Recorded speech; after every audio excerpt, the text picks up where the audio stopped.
ก่อนเอิ้นว่าอาชะปารานิโคตต้นไทรเป็นที่อยู่ของคนเลี้ยงแพะนะอาชะแปลว่าแพะแบะกาเหตุการณ์ที่หนึ่งนางสุชาดาได้ถวายเขามาทุปายาตแก่พระโพธิสัตว์เหตุการณ์ที่สองพระพุทธเจ้าหลังจากตรัสรู้แล้วก็ได้มานั่งเสวยมุติสุขอยู่ในบ่อนนี้ในสัปดาห์ที่5อาทิตย์ที่5ตลอด7มื้อหลังจากบ่อนนี้แล้วก็ไปสมุจจรินไปต้นราชายตนะหรือต้นกีบหลังจากนั้นแล้วก็มานั่งอยู่บ่อนนี้อีกเด้นะกล่าวเหตุการณ์นั้นก็จะมีพรหมมาอาราธนาแสดงธรรมจุดกำเนิดของการอาราธนาธรรมพรหมมาจาโลกาก็เกิดอยู่บ่นี้ล่ะที่เฮาเอาไปแสดงธรรมน่ะก็อยู่บ่นี้แล้วเหตุการณ์ต่างๆก็จะมีพญามารมาทูล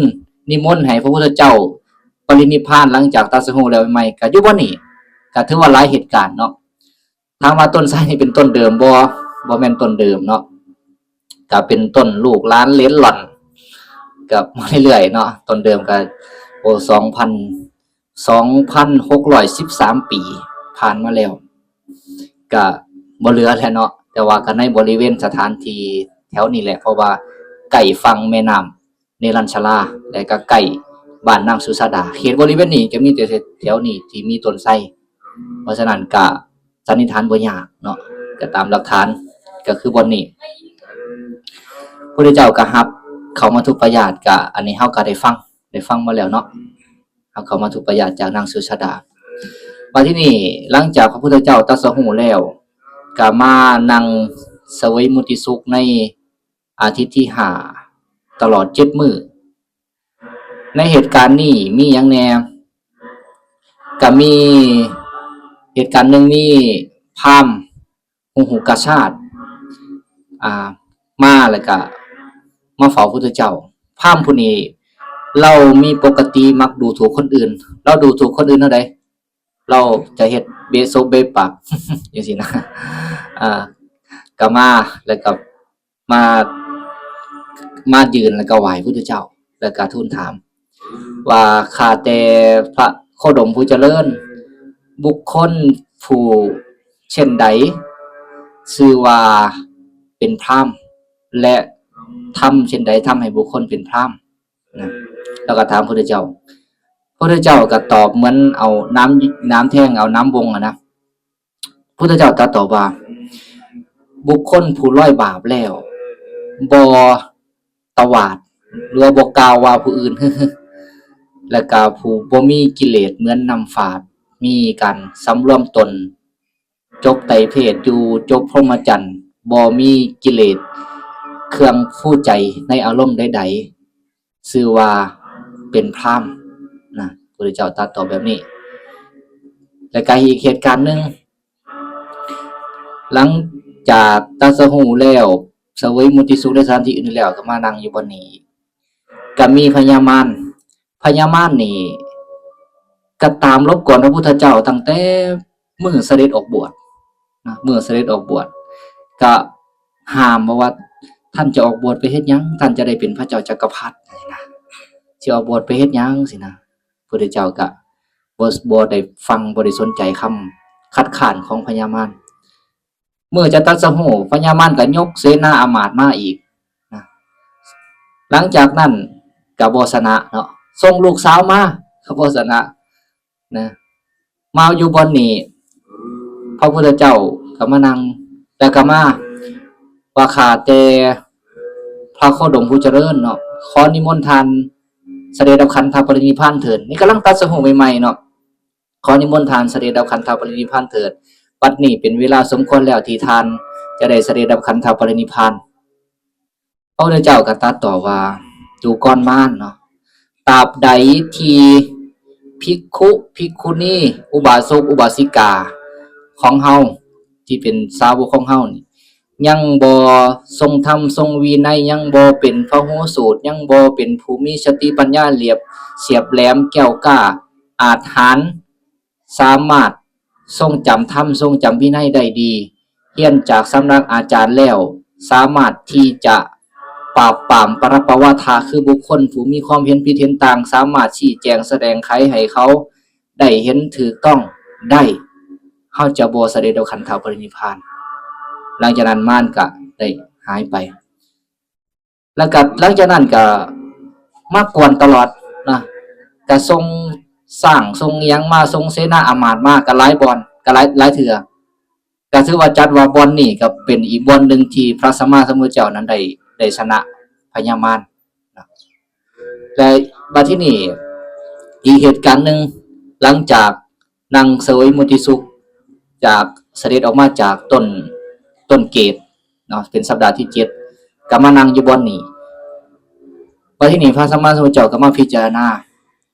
ว่าธรรมที่เพิ่นได้ตรัสรู้นั่นเป็นธรรมที่ละเอียดลึกซึ้งเป็นวิสัยของบุคคลผู้มีปัญญาซึ่งบุคคลผู้ที่บ่มีปัญญาบุคคลที่ยังมีความลื่นเริงในอาลัยยินดีในอาลัย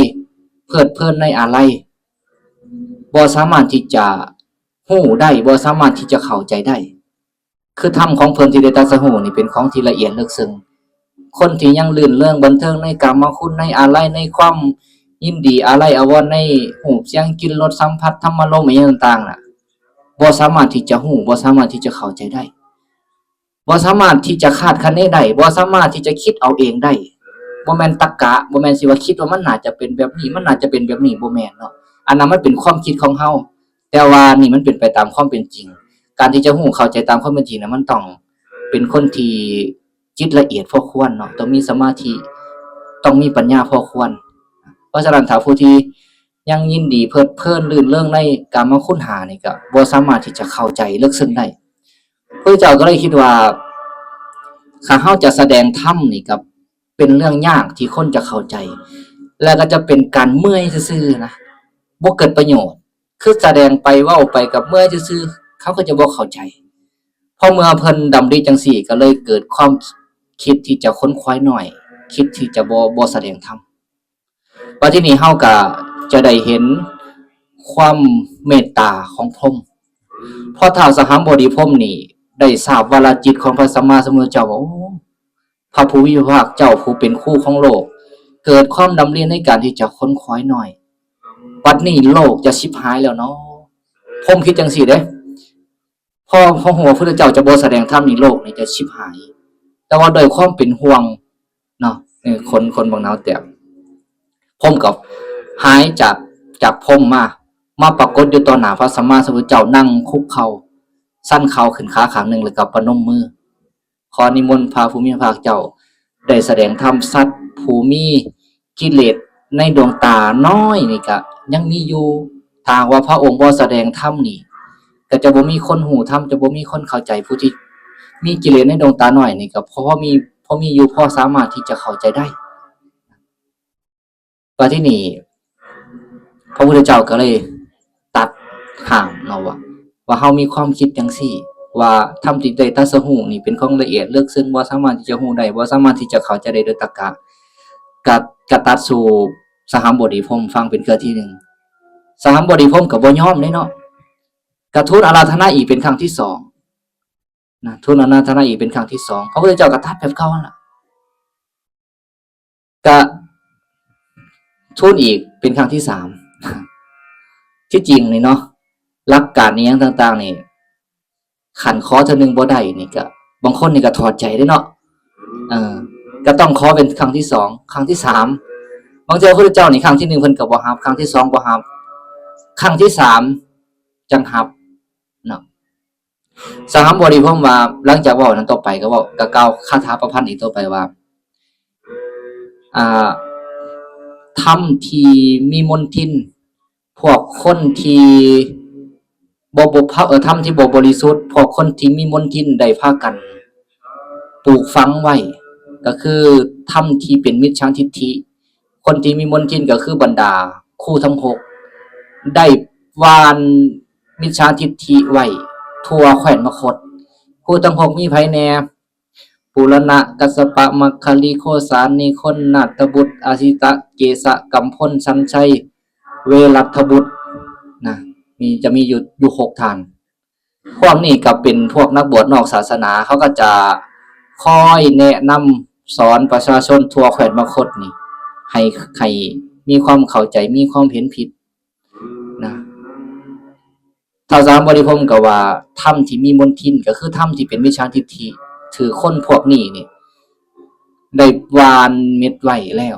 เพราะฉะนั้นขอพระองค์ผู้มีปัญญาดีผู้ที่เหมือนกับอยู่ที่สูงยืนบนแท่นศิลาอยู่สูงนี่สามารถแนมเห็นกว้างไกลผู้พระองค์ผู้ผ่านพ้นจากความเศร้าโศกสามารถแนมเห็นผู้คนที่มีความ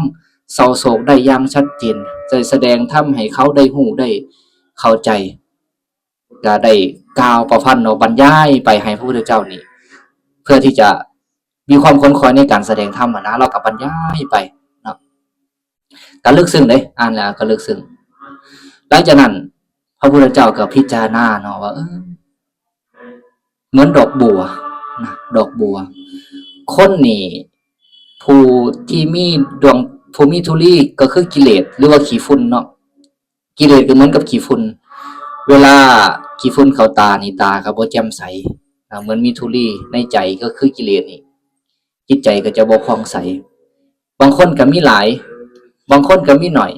บางคนก็มีปัญญาดีบางคนก็มีปัญญาซ้ำบางคนก็มีอัธยาศัยดีบางคนก็มีอัธยาศัยเลว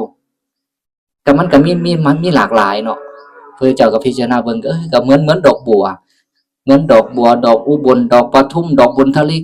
เกิดอยู่ในน้ำเจริญอยู่ในน้ำและก็อยู่ในน้ำก็มีดอกบัวดอกอุบลดอกบุญทลิกดอกปทุมเกิดอยู่ในน้ำเจริญอยู่ในน้ำเสมอน้ำก็มีดอกบัวดอกปทุมดอกบุญทลิกเกิดอยู่ในน้ำเจริญอยู่ในน้ำพ้นน้ำแล้วก็มีพระพุทธเจ้าพิจารณาจังสี่ก็เลยว่าสัตว์บางจำพวกก็พอที่จะหูพอที่จะเข้าใจได้เนาะเพิ่นก็เลยได้รับคำของท้าวสหัมบดีพรหมว่าจะแสดงธรรมก็ตรัสว่าผู้ใดประสงค์ที่จะฟัง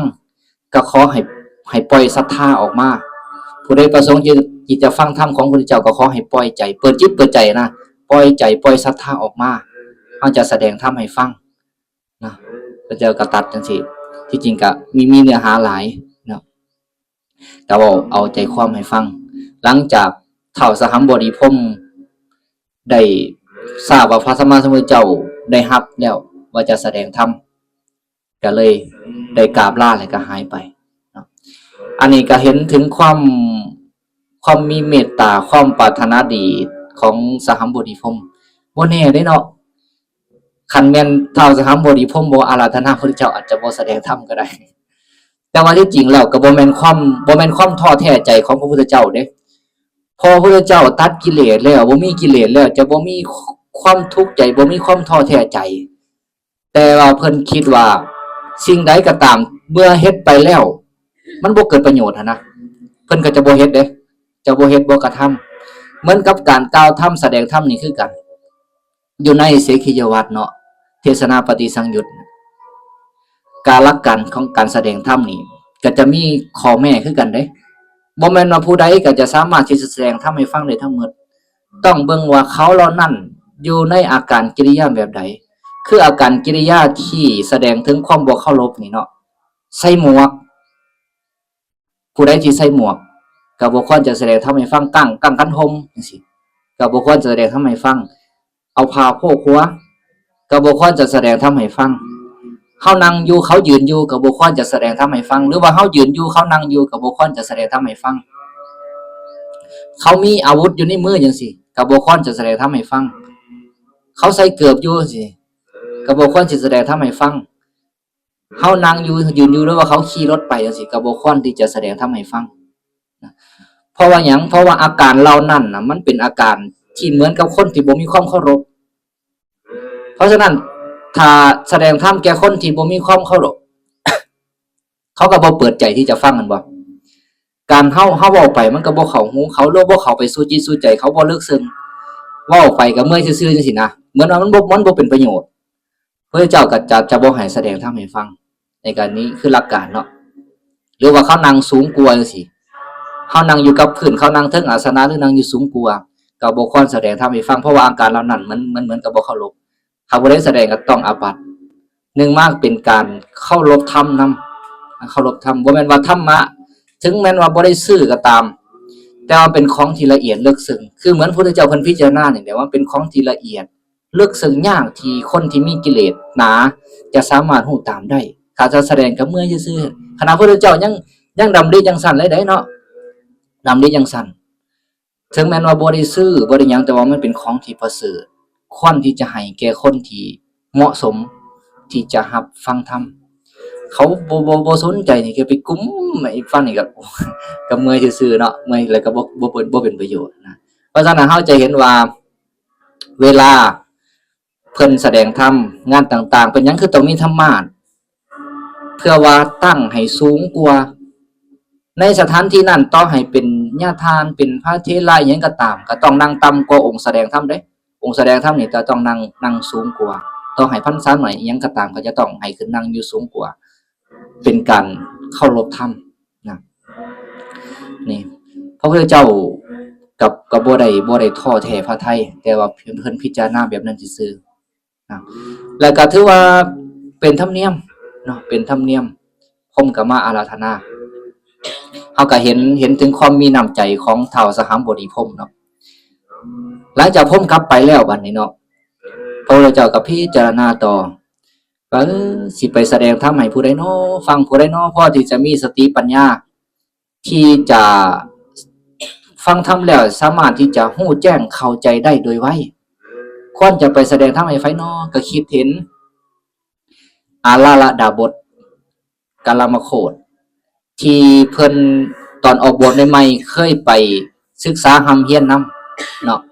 เคยไปศึกษาหำเฮียนนำได้สั้นสมาบัติได้สั้นจิตเพิ่นก็พิจารณาว่าอาลาละดาบทนี่ก็เป็นผู้มีสติมีปัญญาและก็มีกิเลสในดวงตานี่น้อยเหมาะสำหรับแก่การฟังธรรมพอฟังธรรมแล้วก็จะสามารถรู้แจ้งเข้าใจได้โดยไวพอเมื่อเพิ่นดำริจังซั่นเทวดาก็มาแจ้งบอกเพิ่นว่าอาลาลาดาบทนั้นได้มรณภาพไปได้7วันแล้วคะน้อยว่าซั่นพระพุทธเจ้าก็เนาะเป็นความเสื่อมของอาลาลาดาบทเนาะอาลาลาบทนี่เป็นผู้เสื่อมนานเนาะเป็นหยังคือว่าเสื่อมนานเพราะว่าอาลาลาบทนี่พอตายไปแล้วอาลาลาบทนี่ได้ฌานสมาบัติเนาะพอตายไปแล้วคนที่ได้ฌานสมาบัตินี่คันฌานบ่เสื่อมนะตายไปแล้วจะไปเกิดเป็นพรหมจะไปเกิดอยู่ในอากินจัญญายตนะพรหมแล้วก็จะมีอายุหลายกับยาวนานก็อยู่หั่นแหละพระพุทธเจ้ามาตรัสรู้หลายพระองค์ก็ยังอยู่หั่นก็บ่ได้เข้าใจบ่ได้บรรลุธรรมอิหยังก็จะอยู่หั่นก็จะอยู่นานๆเนาะหลังจากนั้นเพิ่นก็ดำริต่อไปว่าว่าที่นี่ก็ยังเหลือไผเหลืออุทกดาบทรามบุตรอุทกดาบทรามบุตรนี่เป็นผู้มีสติมีปัญญาดีมีกิเลสในดวงตาน้อยสามารถที่จะฟังธรรมได้เข้าใจหลังจากนั้นเทวดาก็มาแจ้งบอกอีกว่าอุทกดาบทนี่ได้มรณภาพไปวังมื้อเช้านี้คะน้อยว่าซั่นพระพุทธเจ้าก็เป็นความเสื่อมของอุทกดาบทเนาะอาลาลาบทนี่เสื่อมนานเนาะเพราะว่าอาลาลาดาบทนี่พออุทกดาบทนี่ตายไปแล้วก็จะไปเกิดอยู่ในเนวสัญญาญาณสัญญายตนะสั้นสูงกว่าหันอีกเพราะว่าได้ฌานสมาบัติ8ตอนเพิ่นออกบวชใหม่ๆนี่ก็ไปเรียนอยู่ในสำนักของอาลาลาบทนี่ได้ฌานสมาบัติ7แล้วก็ไปเรียนในสำนักของอุทกดาบทนี่ได้ฌานสมาบัติ8หลังจากนั้นเพิ่นก็เห็นว่ายังบ่แม่นหนทางพ้นทุกข์เพิ่นจังได้ลาออกไปแล้วก็ไปบำเพ็ญเพียรเองนะแต่ว่าบำเพ็ญเพียรทุกขกิริยาว่าที่นี่เป็นหยังคือเป็นเช่นนั้นเนาะทั้งที่ว่าผู้ที่ควรจะได้รับการฟังธรรมได้บรรลุธรรมก่อนหมู่นี่ควรจะเป็นอุทกดาบทอาลาลาดาบทเพราะว่าเคยเป็นอาจารย์ของพระพุทธเจ้ามาก่อนเคยไปเรียนนะเป็นผู้มีสติมีปัญญาแต่เนื่องด้วยบุญญาบารมีของพระอัญญาโกณฑัญญะที่เคยได้บำเพ็ญบารมีแล้วก็ได้ตั้งความปรารถนาในตำแหน่งเป็นปฐมสาวกนะเพราะฉะนั้นถ้าหากว่าอุทกดาบทอาลาลาดาบทนี่จะได้ฟังธรรมก่อนนี่เป็นไปบ่ได้เป็นหยังคือต้องตายอย่างเดียวเพราะว่าผู้นั้นมีบุญหลายกว่าเด้มีบุญหลายกว่าเจ้าของบ่ได้ตั้งความปรารถนาเพราะฉะนั้นก็บ่สามารถที่จะรับฟังธรรมได้บ่สามารถที่จะไปแซงหน้าหรือว่าไปญาติตำแหน่งของพระอัญญาโกณฑัญญาได้เด้เพราะเพิ่นได้บำเพ็ญบารมีมาตั้งความปรารถนามาแล้ว เพราะฉะนั้นก็เลยต้องมรณภาพนี่ผู้ใดเพราะฉะนั้นผู้ใดมีบุญกว่านี่ก็จะมีสิทธิ์ที่จะได้ก่อนเนาะบางเทื่อเฮาอาจเฮาบำเพ็ญบารมีหน่อยมีบุญหน่อยไปร่วมกับคนที่มีบุญหลายบางเทื่อเฮาก็ต้องยอมให้เขาเด้เขาได้บำเพ็ญบารมีหลายกว่านะเพราะฉะนั้นบุญกุศลนี่โอ้เนาะเป็นของที่น่าอัศจรรย์ใจเด้คันผู้ใดมีบุญญาบารมีหลายนี่ก็เป็นสิ่งที่น่าอัศจรรย์หลังจากนั้นเพิ่นก็เลยพิจารณาต่อไปว่าเหลือไผบาดนี่เหลือปัญจวัคคีย์ทั้งห้าที่เคยเป็นภูมิอุปการะคุณได้อุปถัมภ์ประถากเพิ่นเขาเหล่านี้ก็เป็นผู้ที่ใฝ่ใจต่อกันหลุดพ้นเป็นผู้มีสติมีปัญญาก็คิดหลังจากนั้นก็เลยส่องญาณไปว่า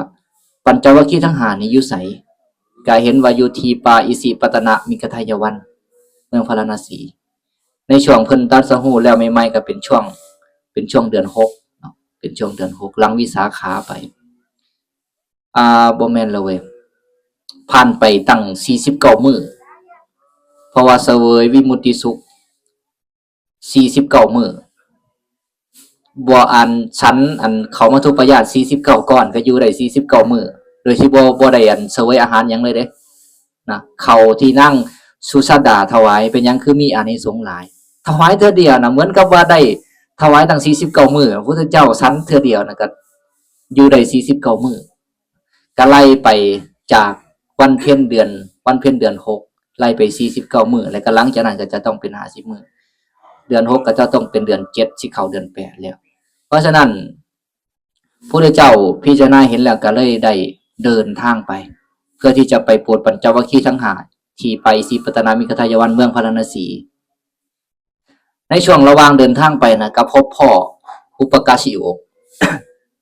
พบพ่ออุปการชีวกนี่ก็อันนี้ก็อีกแล้วเนาะแทนที่ว่าจะได้บรรลุธรรมก่อนหมู่พอพบพ่อพระพุทธเจ้าเด้ก็ถามว่าท่านเป็นไผท่านมีชื่อว่าจังใด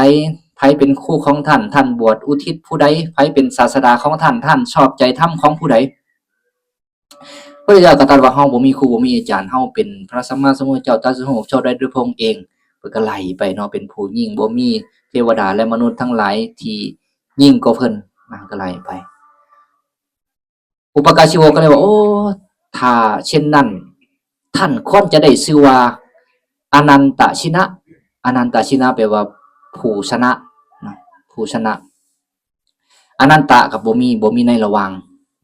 างขันคือผู้ชนะแบบบ่มีอีหยังที่มาทับเทียมบ่มีในระหว่างนะผู้ชนะแบบเด็ดขาดนะท่านควรจะได้ชื่อแบบนั้นพระเจ้าก็แม่นและเฮาผู้ตรัสรู้ชอบได้ด้วยพระองค์เองบ่มีกิเลสบ่มีหยังเพิ่นก็ไล่ไป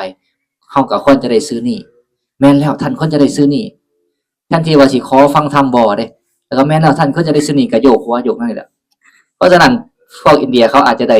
ติดนิสัยของอุปการชีวกก็ได้เนาะแล้วก็โค้งศีรษะได้แล้วก็สั่นศีรษะแม่นแล้วท่านชื่อว่าอนันตสินนี่นะแล้วก็โค้งศีรษะไปแล้วเราก็ย่างเลยไปอุปการชีวกนะพระพุทธเจ้าก็เสด็จไปเมืองพาราณสีพอเสด็จไปตอนนั้นก็จะเป็นช่วงใกล้จะเข้าพรรษาแล้วนะเป็นช่วงวันเพ็ญเดือน8วันแสดงธรรมจักรกับปวัตตนสูตรไปพบพ่อปัญจวัคคีย์ทั้งห้าส่วนอุปการชีวกได้บัดนี้ไปไสไปแล้วก็ไปพ่อสาวงามบ้านป่าบ่ไปจะมีเรื่องเนาะมีโยมอุปถากเพิ่นโยมอุปถากเป็นพานนายพานนะหาบเนื้ออิหยังไปขายแล้วก็มีลูกสาวต่อมาก็มาได้ลูกสาวของโยมอุปถากแล้วก็เลยอยู่ไปอยู่มาลูกสาวอันผู้เมียนี่ก็เวลาให้ลูกให้หยังก็ให้ลูกแล้วก็กระทบผัวว่าลูกของคนหาบเนื้อจังซี่ก็ถึกเมียจมหลายสุดท้ายก็เลยไปหาพระพุทธเจ้าวัดพระเชตวันพุ่นไปขอบวชแต่เราก็มีลูกเด้ลูกเราก็ชื่อว่าสุภัททะต่อมาเขามาเป็นสาวกองค์สุดท้ายของพระสัมมาสัมพุทธเจ้าในเมื่อพระพุทธเจ้าจะปรินิพพานนะก็มีความเกี่ยวเนื่องกันเด้มีความเกี่ยวเนื่องกันแต่ว่าสุดท้ายเราก็ยังได้ไปบวชอยู่อุปการชีวกก็ได้อันนี้ก็เรื่องเล่านะที่เกี่ยวเนื่องกับสถานที่ในบทนี้เนาะต้นไทรหรือว่าต้นอสาปรานิโคตพ ระพุทธเจ้ามานั่งรับเขามาทุกประญาติอยู่บ่อนนี้เขาก็ปั้นรูปไว้เป็นอนุสรณ์สถานให้ระลึกถึงก็มี2บ่อนเนาะทั้งหลังแน่ทั้งนี้แน่ก็อาสองเจ้าภาพแล้วแต่เฮาจะเลือกแต่ทั้งนี้ทั้งนั้นก็ผู้ใดมาปั้นไว้ก็ถือว่าเป็นบุญเป็นกุศลอนุโมทนาบุญนำเขาบ่อนพระพุทธเจ้าชนะมารนะมารมารบกวนหลายเทื่ออยู่บ่อนนี้พระพุทธเจ้าก็มากวนแต่ละเทื่อพระพุทธเจ้าก็ชนะตลอดอยู่บ่อนนี้บ่อนชนะแล้วก็บ่อนนี้บ่อนจุดกำเนิดของการอาราธนาธรรมพรหมาจาโลกาธิปติสัมปติเนาะแล้วต่อไปเฮาน่าจะอาราธนาธรรมพร้อมกันเนาะ นะก็บ่อนนี้แหละเกิดอยู่บ่อนนี้แหละนะอาราธนาธรรมอยู่บ่อนนี้พรหมอาราธนาแล้วก็ได้เห็นน้ำใจเห็นความปรารถนาดีของท้าวสหัมบดีพรหมที่เฮ็ดให้เฮาท่านทั้งหลายนี่ได้ฟังธรรมแล้วก็เห็นถึงความเมตตาของเรานะบ่ซั่นพระพุทธเจ้าบ่แสดงธรรมนี่เป็นจังได๋โลกนี้ก็จะชิบหายเพราะว่าครูทั้ง6นี่ได้วานธรรมที่เป็นมลทินธรรมที่บ่บริสุทธิ์ก็คือมิจฉาทิฏฐินะคนทั้งหลายก็จะมีความเห็นผิดก็จะหลงก็จะมืดมัวก็จะมืดบอดก็จะบ่เข้าใจหลักธรรมะก็จะเดือดร้อนวุ่นวายเฮาทานทั้งหลายอาจจะบ่ได้มาเกิดเป็นมนุษย์ก็ได้นะหรือว่าอาจมาเกิดเป็นมนุษย์อาจจะบ่ได้รู้จักศีลจักธรรมอาจจะบ่ได้มาในสถานที่นี้ก็ได้เนาะแต่ว่าเนื่องจากท้าวสหัมบดีพรหมได้มาอาราธนาเฮาท่านทั้งหลายจึงได้อันนั้นเนาะต่อไปก็มาอาราธนาธรรมเนาะมีไผแน่ใดฮะมีไผในอาราธนาธรรมใด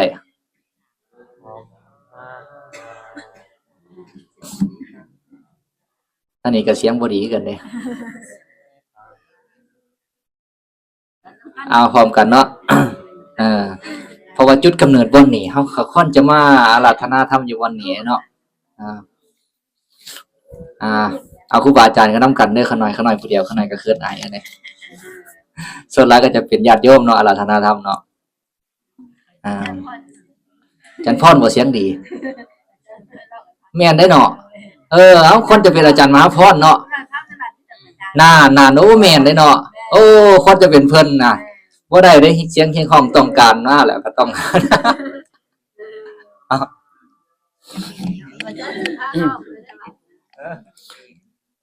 สุดท้ายมาทิมให้กันบัด เอาหามีบ่อยู่ไสอยู่หันมีบ่ล่ะ